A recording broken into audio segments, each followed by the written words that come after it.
baxırsan? Niyə mənə sən həsrətlə baxırsan? Nə dinlənirsən, nə danışırsan? Həm ağlayırsan, həm də gülürsən, həm qısqanırsan. Qısqanma məni, qısqanma məni, sənə mən yalvarıram. Sevirəm səni, sənin üçün yaşayıram. Qısqanma məni, sənə mən yalvarıram. Sevirəm səni, sənin üçün yaşayıram.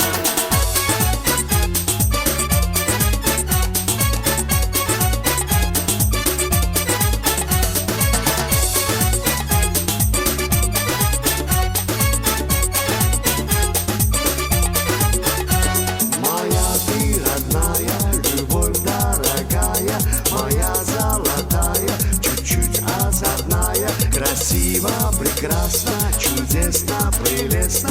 Ты знаешь, с тобой мне всегда интересно. Знаю, что любишь, зачем же ревнуешь?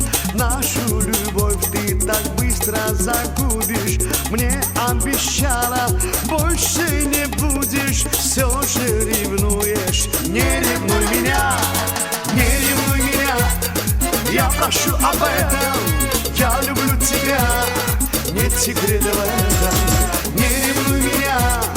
Я прошу об этом, согласись со мной.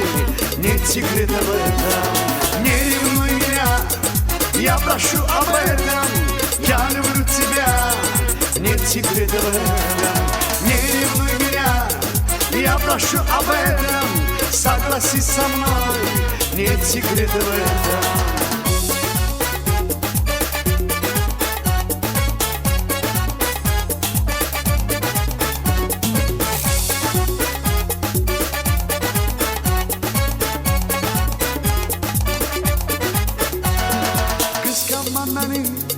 Sənə mən yalvarıram, sevirəm səni, sənin üçün yaşayıram.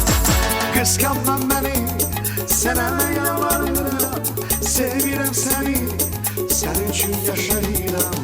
Qısqanma məni, sənə mən yalvarıram, sevirəm səni, sənin üçün yaşayıram. Qısqanma məni, sənə mən yalvarıram, sevirəm səni, qısqanma məni.